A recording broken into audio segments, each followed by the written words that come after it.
So நீங்க இன்னும் 0ல இருக்கீங்க அப்படின்னா, நீங்க வந்து மாத்திக்கணும். அதுவும் நீங்க 20லேருந்து 30 வயசுக்குள்ள இருக்கீங்கன்னா, கண்டிப்பா நீங்க சேஞ்ச் பண்ணி hi, I am Naveen, master of பிசிகலைசேஷன்.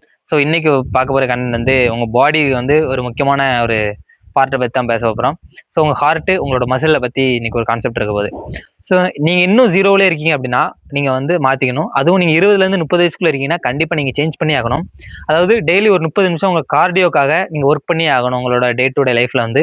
ஏன் அப்படி சொல்றேன்னா, ஏன்னா நீங்க வந்து இப்போ 20 டு 30 வயசுக்குள்ள உங்க கார்டியோ வந்து கொஞ்சம் ஸ்டேபிள் பண்ணி கொண்டு போகல அப்படின்னா, 30 வயசுக்கு மேல நீங்க நினைச்சாலும் உங்க பாடி வந்து உங்களுக்கு ஒத்துழைக்காது. ஒரு ரன்னிங் போறதுக்கோ, ஒரு ஜாக்கிங் போறதுக்கோ, ஒரு த்ரெட்மில்ல ரன் பண்றது கூட உங்க பாடி வந்து ஒத்துழைக்காது. ஒரு 30 வயசு தாண்ட பிறகு ஆட்டோமேட்டிக்கலி உங்க பாடியில வந்து கொலஸ்ட்ரால் ஸ்டோர் ஆகுறது, அது பிளட் பிரஷர் இன்க்ரீஸ் ஆகுறது, அந்த மாதிரி ப்ராப்ளம்ஸ் வரும். அதை விட முக்கியமா வந்து உங்க ஹார்ட்டுக்கு போற இந்த பிளட் வந்து உங்க ஹார்ட்டுக்கு போகும் இல்லையா, அந்த பைப்ல வந்து கொழுப்பு வந்து ஸ்டோர் ஆயிரும். இதெல்லாம் வந்துடும். ஸோ இதெல்லாம் வந்த அப்புறம் வந்து நீங்க ரன்னிங் ஸ்டார்ட் பண்ணியோ இது பண்ணதில்ல வந்து ரொம்ப கஷ்டம். ஒரு பாடியை வந்து கொண்டு போறது ரொம்ப ரொம்ப ஒரு கஷ்டமான ஒரு விஷயம். ஸோ அதனால 20 to 30 இயர்ஸ்ல வந்து உங்களோட பிசிக்கலை வந்து மெயின்டைன் பண்ண ஆரம்பிச்சிருங்க, முக்கியமா கார்டியோக்கு.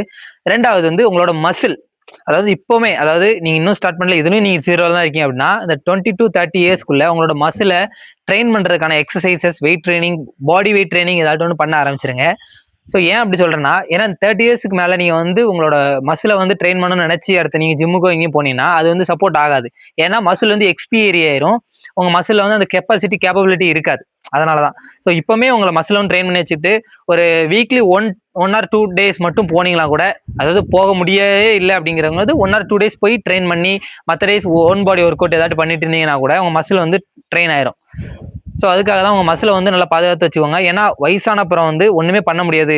ஏன்னா டைம் இருக்கும்போது தான், இளமை இருக்கும்போது தான் உங்களை வந்து நீங்க பாதுகாத்து வச்சுக்க முடியும். ஸோ நீங்க வந்து பிலோ 25 இயர்ஸ், பிலோ 20 இயர்ஸ்ல தான் இருக்கீங்க, ஆனா ஜாயின்ட் பெயின்ஸ்லாம் இருக்கு, ஜாயின்ட்லாம் வலிக்குது, எக்ஸசைஸ் பண்ண முடிச்சாலும் சரி, ஓட முடிச்சாலும் சரி, அப்படி இருக்கு அப்படின்னா நீங்க வந்து ஃபிஷ் ஆயில் யூஸ் பண்ணலாம். ஏன்னா ஃபிஷ் ஆயில் இருக்கிற நேச்சுரல் ஃபுட்ஸ், அதாவது மீன் அந்த மாதிரி ஃபுட்ஸ் எடுத்துக்கலாம், இந்த கீரை வகைகள் எடுத்துக்கலாம், நல்ல ஃப்ரூட்ஸ் சாப்பிடலாம், விட்டமின்ஸ், ஃபைபர்ஸ் நிறைய இருக்கிற ஃப்ரூட்ஸ் எடுத்துக்கலாம்.